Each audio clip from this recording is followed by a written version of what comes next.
All that people ever say to me is, I can't get a table. And I said, nor can I. I'm married to the chef and even I can't get a table.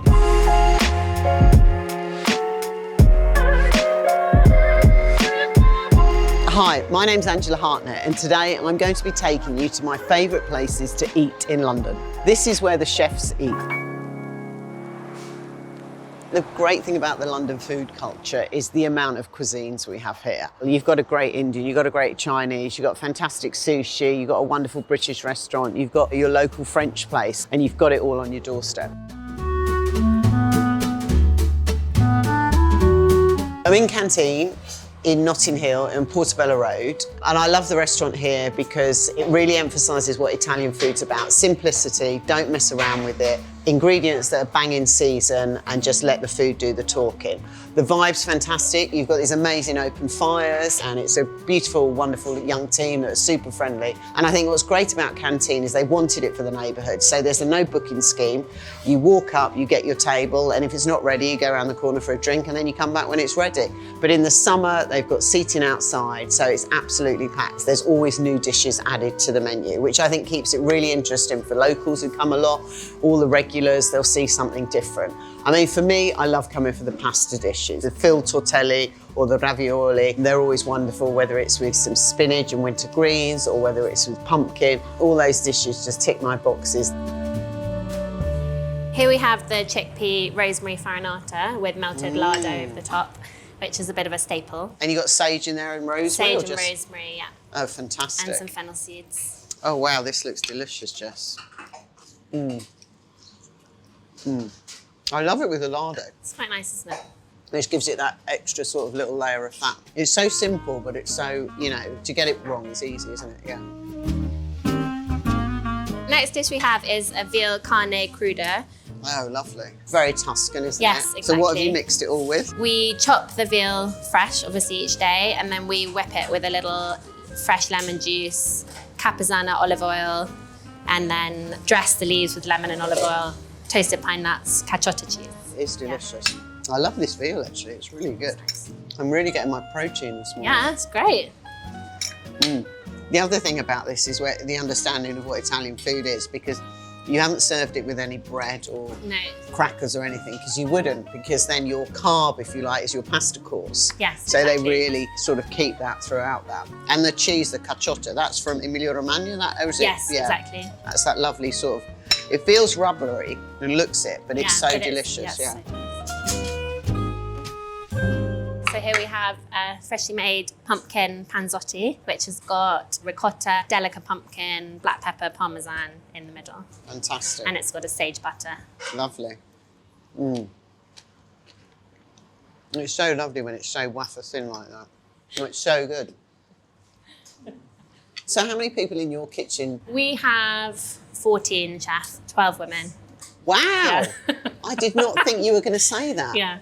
More women than men. Yeah. Okay, that's brilliant. Yeah. I think back when I started at the Aubergine, I was the only girl in the kitchen with about 10 blokes for the whole year I was there, actually. Was that quite tough? It was quite tough, but on the other hand, I sort of got a bit, Gordon just would, you know, not let me do certain things because I was a girl, so I quite like that. I didn't have to clean a stove. I was like, brilliant. Oh my God, thank that's you very nice. much. Yes, I'll take that. It's quite a male-dominated industry. Yes, definitely, yeah. But I think women kind of like working with women, and as I started to recruit more and more, so many female chefs came out the woodwork. Yeah, of course. Which was amazing. So here we have our spatchcock chicken, which we cook in the wood oven with milk, white wine, a bit of lemon zest, and it's marinated with sage and thyme, black pepper. This is my favourite meat chicken. I do love it. Is it? Nice. Yeah. It's so delicious. And I love it with that milk and that lovely sauce. So I love the fact, one, it's so tender, and that must be the sort of marinade and the milk in there. And that you've put this sort of, it's a bit like the salsimbocca, isn't it? Yes, Where you put the sage underneath and stuff. So delicious. Okay, so that was incredible. I knew it would be delicious. And as always, Jess has given me a wonderful Italian meal.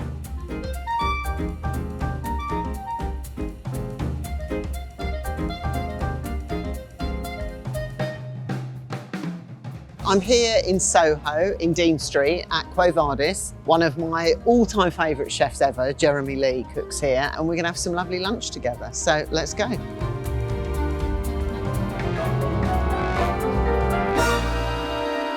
To 100 years. To 100 years. Congratulations. Oh, yeah. thank you very much. Like Dolly Parton said, I hope he is another 80, and I hope I still have the same plastic surgeon to keep. So good. Cheers. Cheers. This is 100 years old now, This is Quo Vadis. 100 years And it's old. always been a restaurant, hasn't it? Always. Because of our history of a building like this, it's very old. So its roots are entirely Italian. Yeah. When I started, there were no restaurants in this country, and food was in a deplorable state. And foreign food was deeply suspicious. And Italian food was nothing more than tomatoes plunked on pasta and a tub of grated Parmesan. So I thought, this is insane. And what strikes me is about a restaurant in Soho is that there's a brilliant opportunity here to bring in tradition of trattoria and bistro, regional cooking, great cooking, but also at the same time, this enormous resurgence of British food. So the menu was British produce used in a way that would be woven into Italian tradition. And so it has a deep, rich European tradition of regional cooking with a very British flavour. I think Jeremy is one of the best soup makers in London, which may not be the accolade it should be. Yay, that's the best accolade ever. What have we got here? Ground chickpeas we get from Spain, from Monaco at Brindisa. And then that's ground with tahini. And then with that comes a goat's curd beaten with herbs and olive oil and a little black olive crumb. And this is... These are great. They're a feuille de brique. Oh, yes. Which is North African pancake. Yeah. Which is, lavished with butter and Parmesan and a little bit of salt and pepper. And then you just pile it all on together. I am mad for celeriac remoulade, which I devoured in my youth and still do, obviously. And is it in a light mayonnaise or it's more a vinaigrette? Well, mayonnaise, I've got a love-hate relationship with mayonnaise because I'm having that relationship now with mayonnaise. Because it's so rich. And what you want is the whole menu is based on a journey, I suppose. Yeah. Really, and you have a bite. This is so much fresher, not with mayonnaise. It feels lighter. Buttermilk? Yeah. It's extraordinary. Oh, wow. Buttermilk, olive oil, and mustard. Splash of lemon juice, splash of vinegar. But mostly it's the buttermilk, which is so sour. Lovely. And then that has been a revelation to me, the buttermilk. Oh, love that. And then here? Choc steam trout is... From Hampshire. From Hampshire, which we cure trout with beetroot and then lightly steam it and serve it on a spinach mashed potato. Lovely. And a horseradish cream. Fabulous. And our other one? And this is, you might recognise this, a riff on Bellito Misto. Yeah. So it's simmered brisket and tongue and chicken, simmered in stock until very, very tender and then served with a salsa rosso. Oh, that's lovely. Do you like that? I love the horseradish as well. Very colourful for our winter months. Oh, thank you very much. I love that. It need not be Macbeth all the way. No, I think that's the best way. Oh, delicious. Cheers. Salut. God, I can't believe this is Monday. It's just FYI, it's not how I live my life. Every Monday going out for 3 lunches. But yeah. Are you sure? This is a walnut tart with brown bread ice cream and hazelnuts. It is half walnuts to almonds ground.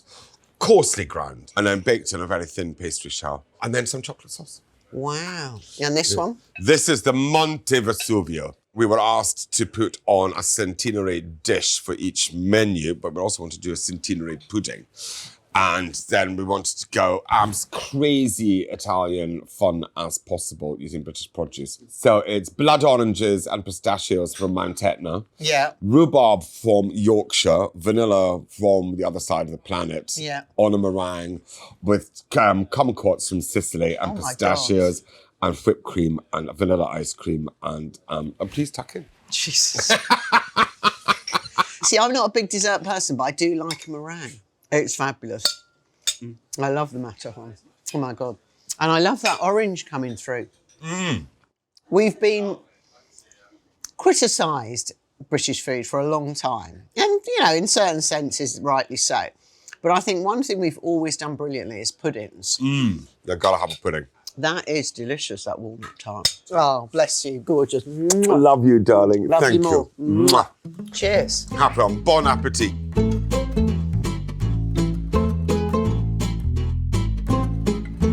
So we're here at our final stop, the French House in Soho.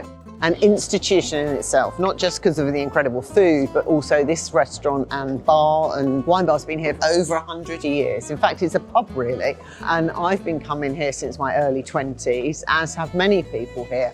And what's amazing is when you talk to people about the French House, how many people have been coming here for years. But it's had phenomenal cooks. Leslie, the proprietor, has been here for over 40 years.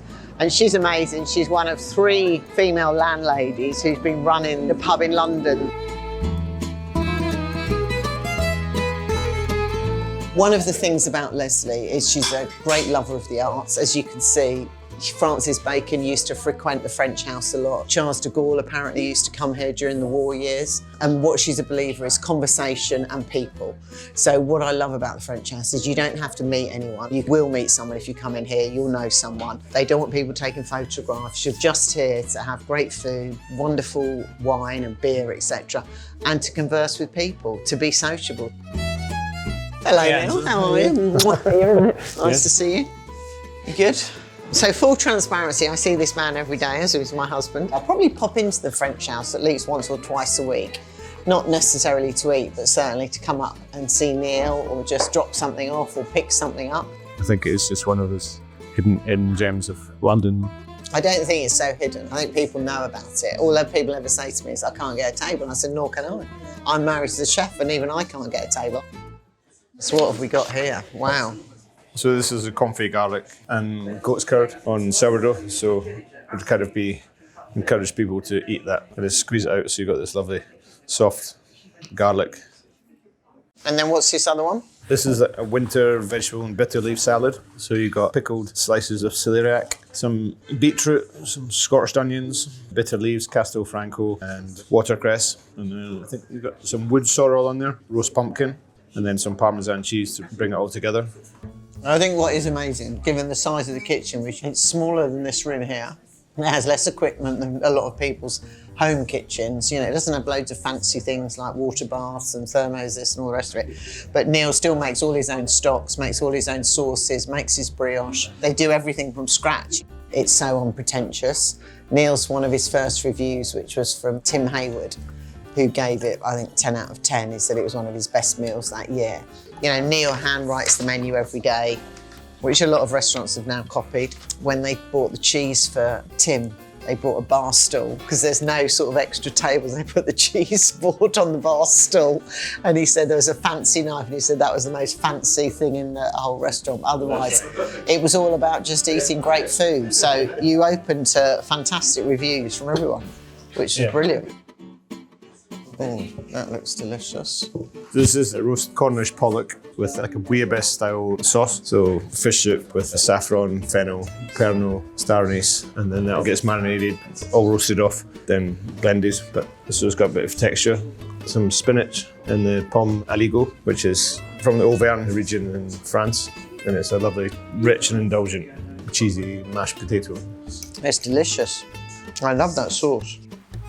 There's people that will talk about the best restaurants in London and stuff, and one thing that always seems to come up time and time again is people, one, photograph the Madeleines. Even Lily Allen was in here recently, took a photo of the Madeleines, and then people go, yeah, you go to the French House and you finish with the Madeleines. So I think, without doubt, making the best Madeleines in London. I don't have a particularly sweet tooth, but I'm more than happy to have a little spoon of chocolate mousse. Because it is great. Pump Street chocolate is brilliant, and it's a really light mousse. This was a first, having 3 lunches before 3 in the afternoon, but it's been worth it to eat at the Canteen, Quo Vadis and the French House. All these restaurants exemplify brilliant chefs who cook fresh, who have a real passion for cooking. They absolutely love it and change their menus, and the food's always delicious.